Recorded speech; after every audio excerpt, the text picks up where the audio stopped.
Chapter 1. What makes you ambitious?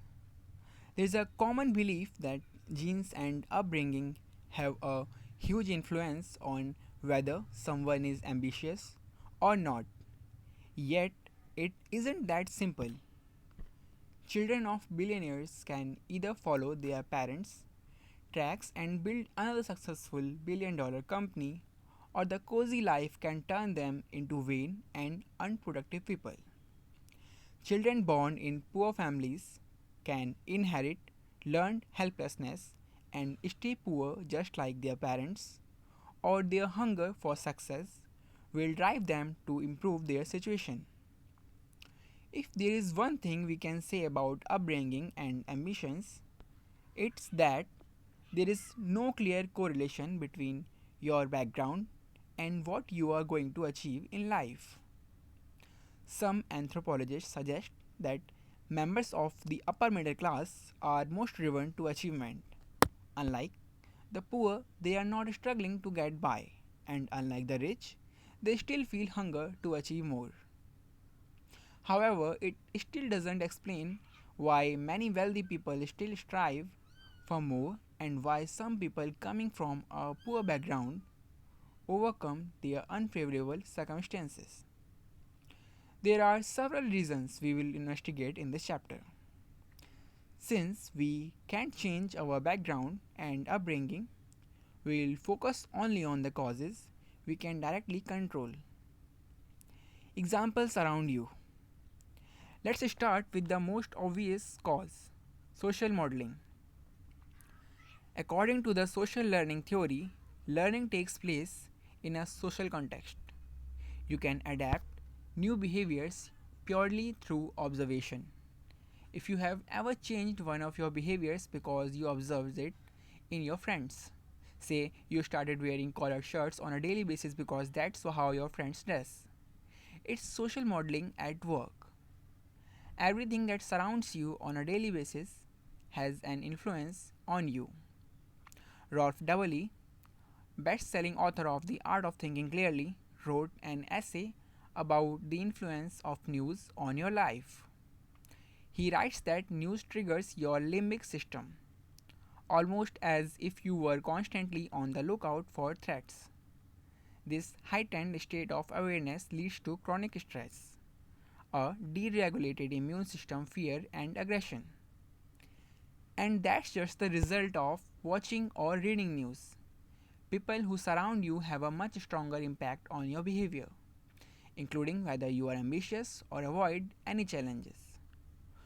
Fortunately, we can choose what examples we allow in our lives. The first and most easily accessible source of the right examples is books. Many successful people, Peter Diamandis, Tony Robbins, and Tim Ferriss, to name a few, credit books as the number one reason for their success in life. One simple change: replacing news and mass media with books can produce dramatic changes in your life. No matter what your ambition in life is, you can find books that will inspire you to work on your goals. Direct in person influence of successful people is another source that can fire you up to achieve big things in your life. However, meeting successful people is not as easy as buying a book, unless you live in the Silicon Valley or any other place populated with successful people you want to emulate. It takes much more work to find them. Thankfully, the internet makes it extremely easy to interact with such individuals. Although meeting these people in person will have a much more powerful impact on you, talking with them online is still a viable way to light the fire inside you. Well, studies show that observing people you view as similar to you improves your self efficacy, the strength of the belief in your abilities, which I discussed in my book Confidence, more than watching people with whom you don't share as much. In other words, you will get more fired up by watching people similar to you succeed than by watching people who are much more skilled than you. Please note, it doesn't mean you will learn more from them, it's best to emulate the most successful people. Well, I am a huge fan of online communities like forums, membership sites, and groups on social media sites. Since they are populated by people at all levels of competence, you can easily find people just a little better than you who will motivate you to raise your standards. It's easier to relate to and get motivated by an entrepreneur who has gone from $1,000 per month to $5,000 per month in a span of 6 months than from a billionaire who has launched yet another $1 million business. Watching a person who successfully loses 50 pounds and changes her life is more inspirational than listening to a fitness coach with a perfect body. Surrounding yourself with empowering books and people on a daily basis will put you into a positive state that will inspire you to raise your standards.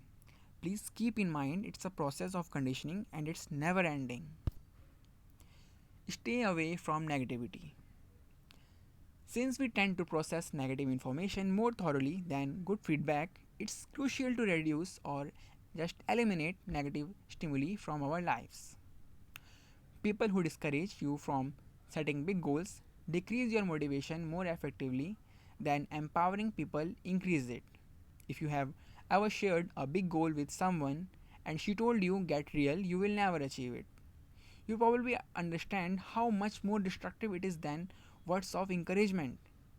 It's not always possible to eliminate toxic relationships from your life, but the less time you spend with these people, the better it will be for both your mental health and personal success.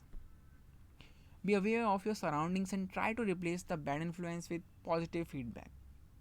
If you find it extremely hard to distance yourself from the negativity, consider moving to a different place and starting anew.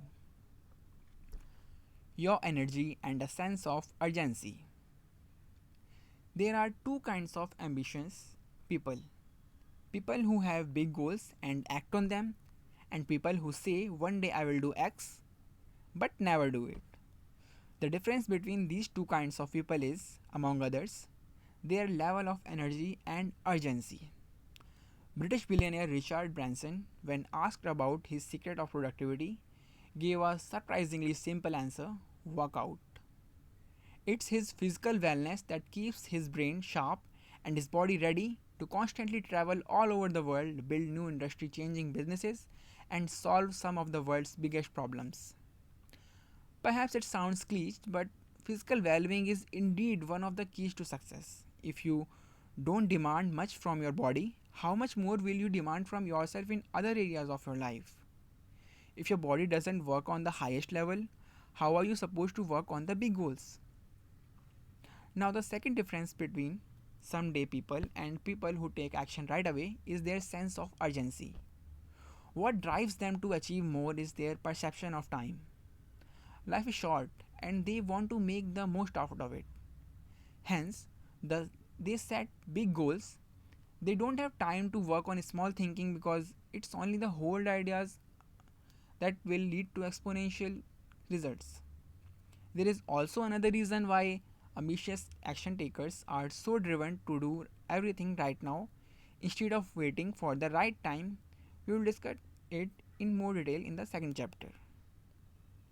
Your needs.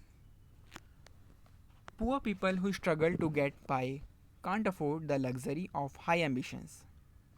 It's hard to think big when you are not sure if you can pay the bills or afford to buy food this month. This constant fight to stay afloat robs you of the energy to think in the long term. Maslow's hierarchy of needs suggests that self actualization and self transcendence can only happen if all other lower needs are satisfied first. Well, for reference, here is Maslow's hierarchy of needs in a graphic form. If you want to achieve big things but you can't motivate yourself to work on them, perhaps you are lacking one of the lower needs. If you are fortunate enough to read this book, we can eliminate the most basic needs like food, shelter, and safety. There are two groups of needs that might block you from thinking big: a sense of belongingness, and esteem. The feeling of being loved, both sexually and non sexually, is a basic need that is much more important than the quest to reach your full potential. If, on some level, you feel lonely, your first step toward becoming more ambitious could be working on this aspect of your life. Please note, I am not qualified to give you psychological or psychotherapeutic advice if you struggle with social anxiety. The feeling of being unloved or depression due to a lack of intimacy, speak with a trained psychologist or psychiatrist. So, esteem is the second need that, if unmet, will overpower your need for self actualization. For years, I was an extremely shy person. My crippling shyness cast a shadow on my life and blocked me from realizing my full potential. It was only when I overcame shyness that I observed dramatic changes in other areas of my life and could focus on the bigger goals. Low self esteem, the feeling that you are worse than other people, will lead you to self sabotage until you become more confident of your self worth. Achieving bold goals will be too big of a challenge to you as you will underestimate your abilities. If you feel inferior to others or you are extremely shy, solving these problems is more important than learning how to become more ambitious. Shyness will stand in your way your entire life until you fix it. It won't be likely you will achieving your big dreams. Take it from a person who was there and knows how poisoning it is. Now, what makes you ambitious? A quick recap. First, things and people who surround you influence how ambitious you are. Reading books and surrounding yourself with other ambitious people are two of the most effective ways to light a fire in your belly. Second, negative stimuli are more powerful at discouraging you than words of encouragement are at motivating you. Consequently, it's crucial to avoid or eliminate from your life people whose behaviors are and opinions put you down. Third, physical wellness is one of the keys of people who think big. If you don't have enough energy, you won't have enough motivation to put your plans into action. Demand from yourself the best both physically and mentally. Fourth, a sense of urgency is necessary if you want to act on your goals now instead of someday. Successful people don't have time for small thinking because they want to make the most out of their time on earth. Fifth, you can't focus on achieving your full potential if you lack the more basic needs in your life, such as a sense of belongingness and esteem. If you suffer from shyness, social anxiety, or depression, your plan of action should start with fixing these issues.